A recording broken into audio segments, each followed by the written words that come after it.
여러분, 오늘이 화요일이고 두 주만 지나면 이제 성탄절이 다가오게 됩니다. 이 성탄절이 다가오면 참 마음이 분주하죠. 또 사랑하는 사람들한테 편지를 쓰기도 하고 또 선물을 전하기도 합니다. 여러분은 성탄절 누구에게 편지를 쓰고 또 누구에게 선물을 줄 생각이십니까? 저도 이제 아이들이 많다 보니까 벌써부터 고민입니다. 크리스마스, 뭐 생일, 뭐 어린이날, 뭐 1년에 한 서너 번씩 선물 데이가 있는데 선물을 줄 때마다 느끼는 것이 주는 사람의 그런 입장에서 주는 것이 아니라 받는 사람의 입장에서 또 줘야 되기 때문에 선물을 골라야 되기 때문에 많은 이제 신경이 쓰여지는 것 같습니다. 제가 받기도 좋아하고 주기도 좋아하는 그 선물이 하나 있는데 저는 이제 그릇을 좋아합니다. 그릇을 받을 때도 기분이 좋고 줄 때도 기분이 좋습니다. 한 4가지 이유 때문에 그런데요. 첫 번째로 비싸지 않습니다. 그릇은 아무리 비싸도 뭐 몇만 원 안에 구입할 수 있고, 또 하나는 반영구적입니다. 한번 주면 뭐 한두 해 쓰고서 머무는 것이 아니라 길게는 10년, 뭐 20년, 평생을 쓸 수 있는 그릇들도 있죠. 아마 결혼하신 지 한 3, 40년 되셨는데도 불구하고 3, 40년 전에 샀던 그릇을 쓰시는 분들이 계실 겁니다. 또 하나는 그릇을 매일 사용합니다. 매일 사용하기 때문에 값진 선물이 될 수 있고, 또 계절에 구애를 받지 않죠. 봄, 여름, 가을, 겨울 언제든지 사용할 수 있는 것이 바로 그릇이 아니겠습니까? 그릇을 제가 선물하고서 참 감동적인 일이 있었습니다. 제가 속초에서 4년간 살 때 저랑 가깝게 지내던 전도사님 한 분이 목사 안수를 받게 되셨습니다. 그 집에 그 당시에 4인 가구였는데 무엇을 선물할까 하다가 제가 평소에 좋아하는 그릇을 하나 선물해 줬습니다. 4인 가구용 식기 세트를 선물해 드렸습니다. 그 당시 가격이 한 5, 6만 원 정도 됐던 것 같습니다. 그래서 선물을 해드리고 저는 잊고 있었는데 한 5년이 지난 다음에 서울에 있을 때 다시 만나게 되었습니다. 근데 그 목사님이 자신의 집으로 초대하는 겁니다. 와서 식사하십시오 해서 딱 갔는데 깜짝 놀란 게 그분이 대접하는 음식을 담은 그릇이 바로 제가 선물한 그릇이었습니다. 얼마나 밥이 맛있던지 감동의 시간이었습니다. 그릇은 단지 선물로만 용이한 것이 아니라 우리 삶 가운데에 매일마다 우리가 음식을 섭취하기 때문에 그릇이 참 중요하지요. 우선은 맛있게 정성스럽게 만든 음식을 운반할 수 있는 도구가 됩니다. 그리고 또 음식을 더러운 곳으로부터, 오염으로부터 보호할 수 있는 기능이 있고, 또 차거나 더워지지 않도록 또 온도를 유지할 수 있는 그런 기능도 있는 것 같습니다. 또 뿐만 아니라 보기도 좋은 떡이 맛있다고 별볼일 없는 음식이라 할지라도 그릇이 예쁘면 담는 것에 따라서 그 음식이 더 맛있게 느껴지기도 한다는 것이지요. 이렇게 그릇은 여러모로 우리에게 큰 유익을 주는데 오늘 말씀해 보니까 이 그릇이 바로 우리다라고 표현하고 있습니다.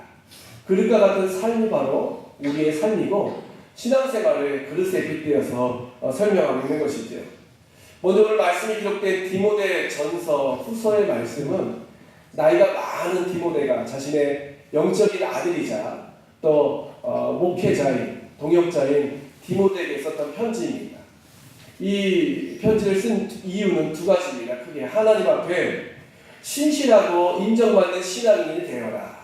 하나님 앞에 인정받는 신앙인, 신실한 신앙인이 되어라 라는 것이 첫 번째 목적이었고, 두 번째 목적은 많은 사람들 앞에서 너가 목회자로서 인정받고 능력 있는 목회자가 되라 라는 것이 두 번째 이유였습니다. 하나님 앞에서 신실한 사람이 되어라, 많은 사람 앞에서 인정받고 존경받는 목회자가 되라 라는 것이 바로 디모데 전서와 후서의 그런 기록 목적이었다는 것이지요. 그런데 디모데에게 이런 말을 하고 있습니다. 큰 집에 금그릇과 은그릇과 나무그릇과 질그릇이 있다 라고 말씀하고 있죠.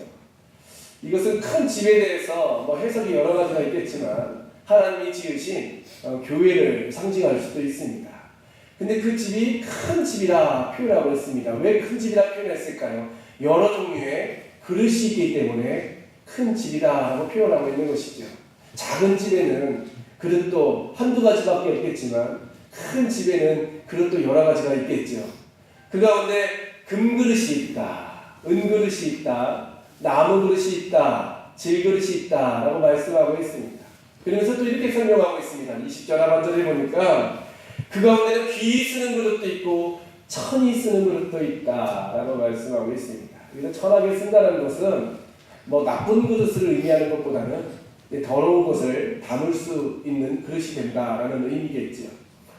그러니까 하나님 앞에, 하나님의 그런 집에 여러 종류의 그릇들과 같은 삶이 있다는 것입니다.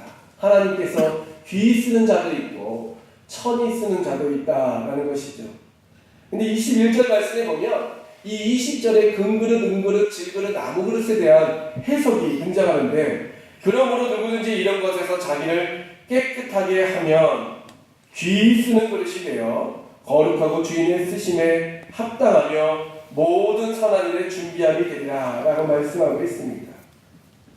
깨끗한 그릇이 되라 라고 말씀하고 있는 것이죠. 자기를 지켜서 깨끗한 그릇이 되라. 오늘 우리가 읽은 말씀 전에 보면 여러 가지 부정한, 부패된 그 사상들이 많은 신앙인들을 위협하고 있는 것을 기록하고 있습니다. 특별히 거짓 가르침, 이 거짓 가르침에 대해서 자신을 지키라라는 말씀으로 오늘 우리가 읽은 본문을 해석할 수 있겠죠. 많은 사상들이 있습니다.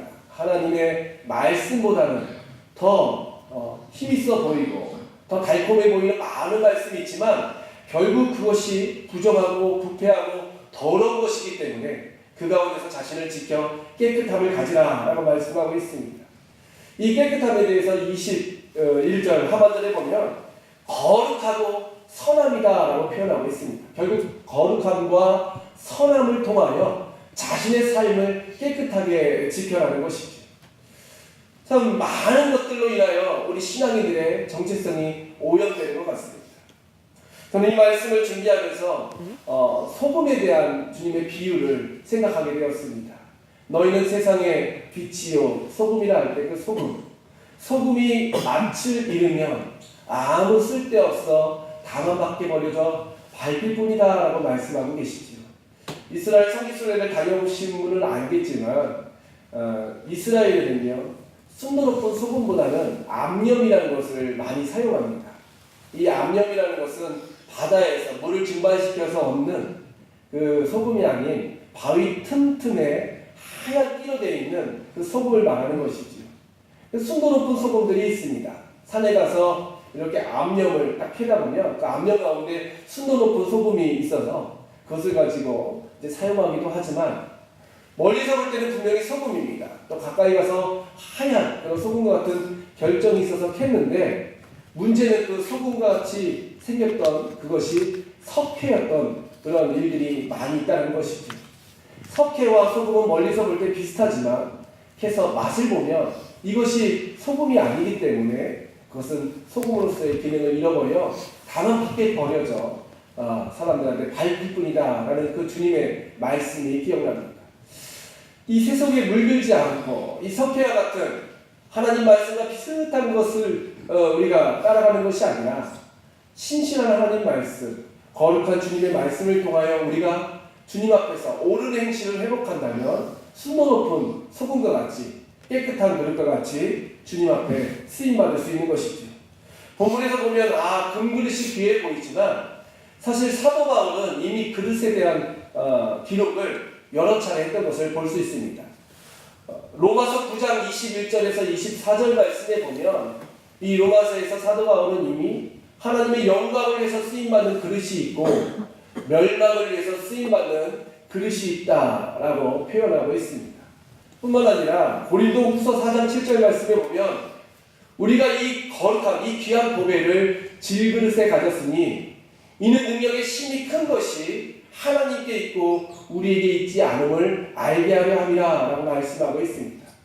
결국 예수 그리스도의 거룩한 보배가 질그릇에 담겨져 있다는 것이죠.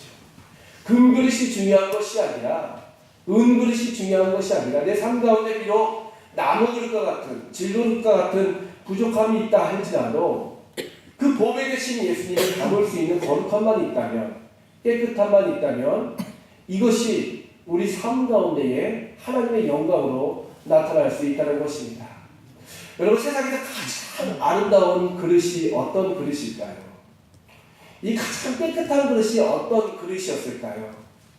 이 성탄의 계절에 저는 누가복음 2장 7절에서 16절에 나타난 예수님이 누우신 구유가 아닐까 생각해 봅니다. 양의 그릇이었죠. 양이 날마다 그 꼴을 먹었던 그 그릇. 참 더럽고 어떻게 보면 지저분한 그릇이었을 것입니다. 그러나 예수님의 탄생 소식을 알았던 그 여관주인, 그 마구간을 소개하였고 그 마리아와 요셉은 예수님을 누이기 위해서 구유를 깨끗하게 씻는 것을 우리는 상상할 수 있습니다. 그리고 그 구유를 깨끗하게 씻은 후에 예수님이 그 구유에 눕자 후에 어떤 일이 생깁니까? 동방의 박사들이 예수님을 경배할 때 그 구유 앞에 엎드리게 되고 목동들과 하늘의 천군 천사가 그 구유에 누이신 예수 그리스도를 높이지 않습니까? 그 구유, 예수님을 품었던 그 구유가 영원토록 시대를 불문하고 예수님의 그런 거룩한 탄생 가운데에 등장하듯이 오늘 우리의 삶 가운데도 내 삶이 중요한 것이 아니라 내 모습이 중요한 것이 아니라 내 안에 거하시는 예수님, 그 거룩한 예수님을 담을 수 있는 깨끗한 그릇이 되어서 정결한 그릇이 되어서 이 성탄의 계절에 주님과 함께 동행하며 하나님의 영광 가운데 존귀하게 쓰임받는 참여하는 사랑하는 성도 여러분 다 되시기를 주님의 이름으로 축복합니다. 다 같이 한번 이 시간 기도하도록 하겠습니다. 기도할 때 하나님 아버지, 우리는 금 그릇이 아니고 울 그릇이 아니고 때로는 나무 그릇과 같이 질그릇과 같이 비천한 자임을 고백합니다. 그러나 우리가 주님 앞에 이 거룩함을 회복하고 주님 앞에 신실한 모습으로 나갈 때 예수 그리스도를 담을 수 있는, 예수 그리스도를 품을 수 있는 거룩한 구유가 될 줄 믿습니다. 이 성탄의 계절에 주님, 우리의 마음을 정결하게 하여 주시고 우리 마음을 거룩하게 하여 주시옵소서. 아기 예수님이 다른 곳에 계신 것이 아니라 내 안에 머물 수 있도록 인도하여 주시고 내 마음의 한편, 아니 가장 중요한 내 마음의 중심 가운데에 주님을 모실 수 있는 저희들의 삶이 될 수 있도록 여러분 같이 한번 기도해 주시고, 또 우리가 분주함으로 인하여 주님을 놓치고 마르다 같이 다른 주님의 가난 것에 우리가 집중하고 살고 있지 않은지 마리아와 같이 주님의 말씀에 귀 기울일 수 있도록 인도하여 주시고 예수님 맞이할 수 있는 이 성탄의 계절이 될 수 있도록, 또 이 성탄의 계절에 헐벗고 굶주린 이웃들이 참으로 많습니다. 수혜당하는 이웃들, 낮은 자리에 우리 마음이 머물 수 있도록 인도해 주시고 이 낮은 자리를 통하여 하나님의 그런 임재를 경험할 수 있는 저희들이 될 수 있도록, 또 우리 교회를 위하여 또 우리 위임 목사님과 여러 사역자들을 위하여 이 시간 함께 기도하도록 하겠습니다. 은혜와 사랑의 하나님 아버지, 감사와 찬양을 돌려드립니다. 우리를 구원하시기 위하여 이 땅에 오셨고 하늘 영광 보좌를 버리시고 낮고 천한 모습으로 오셨지만 주님이 누울 자리가 없어서 하나님 사관에 거할 곳이 없다라고 성경은 기록하고 있습니다. 그렇지만 구유가 예비되었고 그 구유가 깨끗하게 정비되었을 때 주님이 그곳에 누우셔서 하늘의 영광과 이 땅의 기쁨을 선포하셨듯이 아버지 하나님, 오늘 이 시대 가운데도 우리의 마음이 주님을 모실 수 있는 거룩하고 깨끗한 그릇이 되어서 우리의 삶을 통하여 하나님의 영광과 이 땅의 평화와 기쁨이 넘쳐날 수 있도록 함께하여 주시옵소서. 성탄의 계절에 하나님 주님을 진정으로 모시기를 원합니다. 맞이하기를 원합니다. 내가 문 밖에 서서 두드리니 누구든지 내 음성을 듣고 문을 열면 내가 그에게로 들어가 그로 더불어 먹고 그는 나보다 더불어 먹으리라 말씀하신 주님, 이 시간 우리의 마음을 두드리고 계신 주님의 음성을 들을 수 있는 하루가 되게 하여 주시옵시고 주님과 동행함을 통하여 오늘 하루도 거룩하고 선하고 아름다운 하루가 될 수 있도록, 또 이 한 주가 될 수 있도록, 이 귀한 성탄의 계절이 될 수 있도록 함께하여 주시옵소서. 감사 찬양을 돌려드리며 예수님의 이름으로 기도드리옵나이다. 아멘. 이제는 주 예수 그리스도의 무한하신 은혜와 아버지 하나님의 만극하신 사랑과 성령님의 인도고 교통 내주하시니 오늘 새벽을 깨워 주님 전에 나와서 함께 말씀을 듣고 기도하며 주 앞에 나아가길 소원하는 사랑하는 성도를 위해 이제와 영원토록 함께 하시길 간절히 축원하옵나이다. 아멘.